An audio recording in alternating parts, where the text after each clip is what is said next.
Hari ini saya menangkap sebuah sinyalemen yang kurang baik menurut saya, yakni terkait dengan huruf G.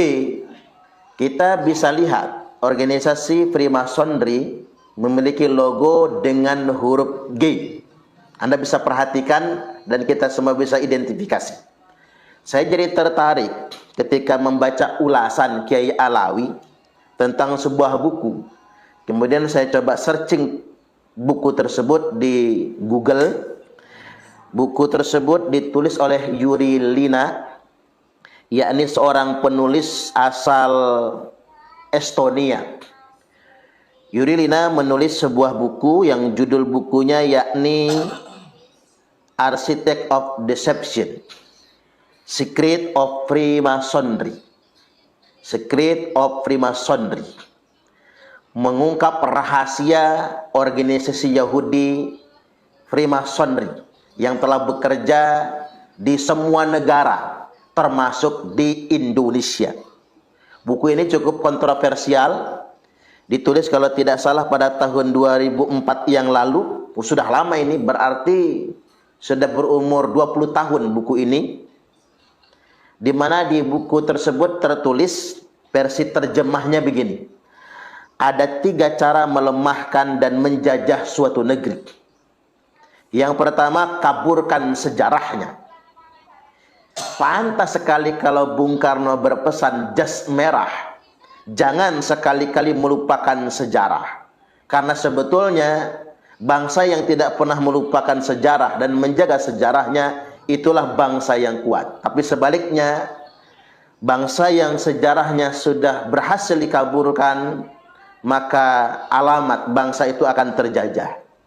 Inilah strategi Belanda dalam menguasai Indonesia, termasuk strategi Yahudi dalam menguasai Palestina, termasuk menguasai negara-negara yang akan mereka kuasai.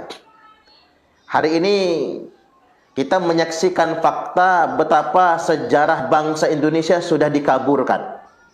Ada pengaburan sejarah, ada pembelokan sejarah, di mana secara kebetulan kelompok-kelompok yang sengaja membelokkan sejarah ini punya plat G.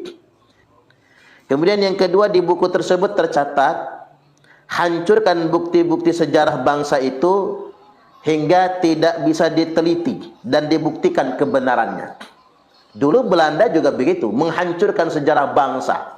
Arsip-arsip di kerajaan leluhur kita dihancurkan, dibakar semua. Kalaupun ada yang tersisa, diangkut ke Belanda. Kita pernah sangat menderita dijajah Belanda. Bukan cuma kita menderita dijajah, tapi sejarah bangsa kita dibelokkan, dimusnahkan oleh Belanda. Catatan-catatan arsip-arsip dibakar mereka semua. Kalaupun ada yang tersisa, dibawa ke Belanda sana. Dan hari ini juga kita dihadapkan dengan pembelokan sejarah tersebut. Jadi anak keturunan kita nanti tidak bisa meneliti lagi. Maka hari ini ada sekelompok ulama Nusantara yang berusaha menjaga sejarah bangsa Indonesia dari pembelokan-pembelokan. Itu semua semata-mata demi anak cucu kita, agar mereka tidak kemudian dimasuki oleh sejarah yang sesat atau yang sengaja disesatkan atau disimpangkan. Kemudian strategi yang ketiga, putuskan hubungan mereka dengan para leluhur dengan mengatakan jika leluhur itu bodoh dan primitif. Itu kan yang digambarkan oleh Belanda dan berbagai macam film-film kolosal yang menggambarkan leluhur kita itu primitif, dengan berbagai macam cerita yang dibumbui khurafat dan lain sebagainya. Dan ini semua kita alami di masa sekarang ini, di mana leluhur bangsa kita kemudian coba dinasabkan kepada klan tertentu, termasuk kemudian Wali Songo dianggap tidak ada. Ada juga yang membangun pernyataan, misalnya ini terang sekali, bahkan sempat tersebut oleh saudara kita UAS, kalau tanpa habaib bangsa Indonesia ini masih nyembah pohon, nyembah batu. Kalau tanpa habaib bangsa Indonesia ini masih dijajah oleh Belanda. Ini kan upaya dari memanipulasi sejarah dan memutus hubungan bangsa Indonesia hari ini dengan para leluhur mereka. Para leluhur kita telah berjuang mengorbankan nyawa mereka Ratusan ribu bahkan mungkin jutaan orang tua kita yang namanya tak tercatat dalam sejarah mengorbankan nyawanya demi perang melawan penjajah. Lalu seenak udele dewe. Ada yang mengklaim kalau tanpa habaib Indonesia masih dijajah oleh Belanda. Kalau tanpa habaib Indonesia masih nyembah batu.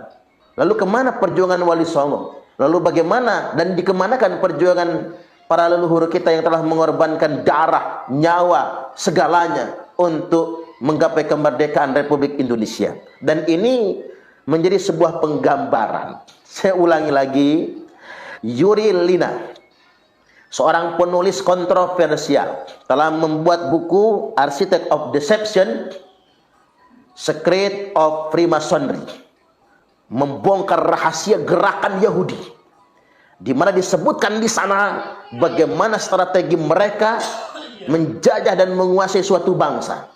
Yakni yang pertama, kaburkan sejarahnya. Yang kedua, hancurkan bukti-bukti sejarah bangsa itu hingga tidak bisa lagi diteliti dan dibuktikan kebenarannya. Dan yang ketiga, putuskan hubungan mereka dengan para leluhur dengan mengatakan jika leluhur mereka bodoh dan primitif. Ini jelas rahasia bagaimana gerakan Freemasonry yang logonya saja platnya G. Ada apa dengan plat G? Ada apa dengan grup haplogrup G sampai sedemikian rupa?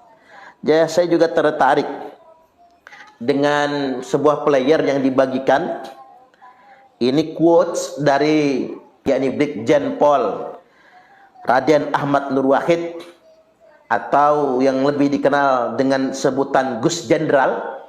Gus Jenderal mengatakan, waspadalah 3 strategi kelompok radikalisme dalam menghancurkan Indonesia. 1. Mengaburkan, menghilangkan, bahkan menyesatkan sejarah bangsa. 2. Menghancurkan budaya dan kearifan lokal bangsa Indonesia. Dan yang ketiga, mengadu domba di antara anak bangsa dengan pandangan intoleransi dan isu sara. Kembali lagi bahwasanya ini kan bagian dari sebuah strategi ingin menguasai Indonesia. Nah, kita sebagai bangsa yang besar dengan jumlah penduduk sampai 270 juta jiwa, dengan sebuah semboyan Bhinneka Tunggal Ika, berbeda-beda tapi tetap satu jua. Karena kita bangsa yang besar, karena kita bangsa yang kaya, jangan mau sejarah kita dibelokkan orang. Saya mau menggunakan kata sederhana lah, peplongoan. Kalau Rocky Gerung menggunakan kata dungu agar orang mudah menangkap apa yang hendak ia sampaikan, saya menggunakan kata peplongoan. Kita nggak boleh peplongoan. Ada sejarah bangsa kita disimpangkan. Kemana tokoh-tokoh bangsa kita? Kemana kemudian orang-orang yang digaji oleh negara, yang mereka semua menikmati kekayaan alam, kemudian mendapat sharing profit dalam bentuk gaji sebagai aparatur sipil negara? Ini saya langsung tembak ini. Orang-orang yang digaji oleh negara, yang digaji oleh rakyat Indonesia, Anda adalah pelayan bagi rakyat, bekerja untuk rakyat. Jangan peplongoan. Ada orang yang kemudian menyimpang ke sejarah bangsa, menang baik. Ada orang yang kemudian menyimpangkan, mengaburkan sejarah Nusantara, diam-diam baik. Ada orang yang kemudian mengklaim dan membelokkan sejarah NU, KI NU, diam saja. Ini yang saya sebut dengan peplongoan. Jangan sampai sedemikian rupa. Sejarah bangsa kita diklaim orang, kita diam saja. Hari ini kalau kita diam, nanti akan ada pembenaran buat anak cucu kita di masa yang akan datang. Lihat nanti 20 tahun kemudian, 50 tahun kemudian, atau mungkin 1 abad kemudian, klaim-klaim ini akan menjadi sah dan akan menjadi sejarah yang nyata. Kita nggak boleh peplongoan. Dan ada kemudian kader-kader bangsa kita, para kiai-kiai Nusantara, tokoh-tokoh bangsa, para guru-guru bangsa yang mereka tidak digaji oleh negara, tapi dengan sukarela melawan berbagai macam pembelokan dan pengaburan sejarah, dengan sukarela meluruskan ini semua. Tapi kadang-kadang seperti dicueki, tidak difasilitasi. Jadi coba saya ingin mengajak semua pemangku kepentingan meleklah. Mulai dari pemimpin tertinggi, Bapak Presiden, anggota DPR RI, sampai kemudian para pejabat di daerah juga. Anda kan digaji oleh rakyat Indonesia untuk menjaga bangsa ini. Jangan biarkan ada yang mengklaim sejarah bangsa kita. Jangan biarkan pembelokan-pembelokan ini semua. Dan ini kita harapkan menjadi sebuah diskursus, sebuah diskusi yang mencerdaskan. Sudah ada pergerakannya. Ada Kiai Haji Imaduddin Utsman Al-Bantani, ada Kiai Haji Nur Ihya, ada Kiai Haji Marzuki Mustamar, ada Kiai Haji Muhammad Abbas Bil Yakhsi. Kemudian berbagai macam tokoh bangsa dan ulama-ulama lainnya yang coba sudah menggagas ini semua. Tolonglah negara fasilitasi agar ini tidak menjadi konflik-konflik di tengah masyarakat sosial. Saya menyarankan demi menjaga sejarah bangsa, negara memfasilitasi terkait dengan diskursus nasab yang semakin menguat belakangan ini. Negara harus peduli dengan ini semua. Fasilitasi diselenggarakan oleh universitas misalnya, UIN misalnya, dibiayai oleh negara, dijaga oleh aparat kepolisian secara lengkap agar tidak ada kekerasan. Diskusi tujuannya untuk saling mencerahkan satu sama lain. Diskusi yang bukan untuk mencari siapa yang menang, siapa yang salah, tapi yang pertama meluruskan sejarah bangsa Indonesia. Jangan kemudian menjadi karut-marut, menjadi diskursus yang terjadi di tengah-tengah orang awam, termasuk klaim-klaim keagamaan. Sekelompok orang yang mengaku sebagai anak cucu Nabi, namun pengakuannya sebagai anak cucu Nabi digunakannya sebagai alat arogansi. Ini kan bukan perkara agama semata. Oke, mungkin negara ingin sok-sok netral gitu, nggak mau ikut campur karena ini perkara agama. Saya pikir ketika orang menggunakan klaim sebagai cucu Nabi tapi untuk mengeksploitasi umat, minta-minta duit ke pesantren, mengumpulkan pundi-pundi kekayaan dengan pengakuannya sebagai cucu Nabi tersebut, ini bukan lagi perkara agama semata, tapi ini sudah masalah bangsa Indonesia. Termasuk lembaga yang mulia Majelis Ulama Indonesia, mestinya kan yang segera mengeksekusi ini kan MUI. Kan ada anggaran negara buat MUI. Lalu MUI ngapain aja? Kita nggak boleh tinggal diam dong. Ini bukan untuk ribut, justru ketika diskusi diselenggarakan, difasilitasi oleh negara, dan kita negara hukum, tidak boleh ada kekerasan. Makanya kita diskusi. Diskusi adalah tradisi kita, tradisi demokrasi. Bahkan berdebat panas sekalipun itu bagian daripada tradisi demokrasi kita. Itulah yang membuat bangsa kita ini tidak suka menyelesaikan sesuatu dengan kekerasan.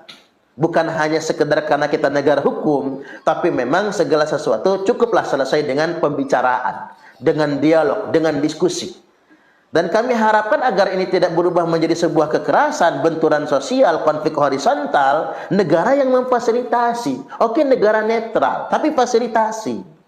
Para kiai-kiai kita yang nggak digaji oleh negara, tokoh-tokoh bangsa kita yang nggak digaji oleh negara. Nah, Anda yang digaji oleh negara, fasilitasi semua ini. Harapannya apa? Satu, agar tidak ada lagi yang berani mengklaim sejarah bangsa Indonesia, apalagi membelokkannya. Dan yang kedua, agar agama kemudian tidak digunakan untuk kepentingan eksploitasi. Apalagi orang-orang yang mengaku sebagai cucu Nabi, lalu menggunakan pengakuan tersebut untuk mencari keuntungan duniawi. Saat kita bertanya kepada mereka, mana buktinya Anda cucu Nabi? Ditanya kitab sejaman, nggak bisa nunjukin. Begitu tes DNA, DNA-nya G. Ada apa dengan huruf G ini? Jadi usulannya agar masyarakat awam kemudian tidak dibenturkan satu sama lainnya, akhirnya benturan antar sesama warga bangsa Indonesia, maka kami mengusulkan kepada negara cepat difasilitasi. Hadirkan kedua belah pihak yang ahli dan moderator yang betul-betul moderat. Dan kemudian buat saudara-saudara kami yang di Bani Ba'alwi, jangan khawatir. Kami bangsa Indonesia ini saudara antum semua. Antum sudah lama migrasi dari Yaman ke Indonesia. Kami terima antum sebagai saudara. Jangankan antum, orang Cina di Indonesia banyak. Kita bisa hidup berdampingan. Bahkan orang Cina banyak juga yang jadi bos di Indonesia ini. Bangsa Cina, bangsa Arab, termasuk juga Ba'alwi. Silahkan kita hidup berdampingan sebagai sebuah bangsa, sama-sama membangun negara kesatuan Republik Indonesia. Tak perlu diajari bagaimana cara bangsa Indonesia menghormati pendatang. Kita sangat hormat sekali. Tidak ada bangsa seramah Indonesia, nggak ada. Ramah banget Indonesia ini. Jangankan bangsa Arab atau bangsa Cina, wong bahasa penjajah saja seperti Belanda yang pernah jajah kita, Belanda sama Jepang. Datang ke Indonesia, apa kita tempeleng? Tidak. Datang ke Indonesia, kita jadikan saudara dan sahabat. Bahkan betapa banyak sekarang pemain sepak bola naturalisasi yang mereka tadinya berkebangsaan Belanda, hari ini menjadi warga negara Indonesia, nggak jadi masalah. Saking baiknya bangsa Indonesia ini. Saya ingin tegaskan, nggak ada bangsa sebaik Indonesia. Orang Indonesia itu nggak pendendam. Maka buat saudara-saudara kami di Ba'alwi, nggak usah khawatir. Yuk kita sama-sama saja setara, sama-sama menjadi umat Nabi. Kayak yang kami minta sama sampean itu cuma satu, jangan ngaku-ngaku cucu Nabi. Udah ngaku cucu Nabi tapi tidak punya bukti. Ini yang jadi persoalan. Udah ngaku cucu Nabi tapi memanfaatkan itu sebagai privilege. Ngaku sebagai cucu Nabi tapi dijadikan privilege. Seakan-akan punya hak istimewa sebagai warga agama kasta tertinggi. Nggak bisa, bro. Kita nggak bisa bersaudara ketika Anda merasa lebih tinggi dari kami semua. Nggak bisa. Nih, tolong buka telinga semua bangsa Indonesia. Jangan pernah mau direndahkan bangsa orang lain. Kita sama.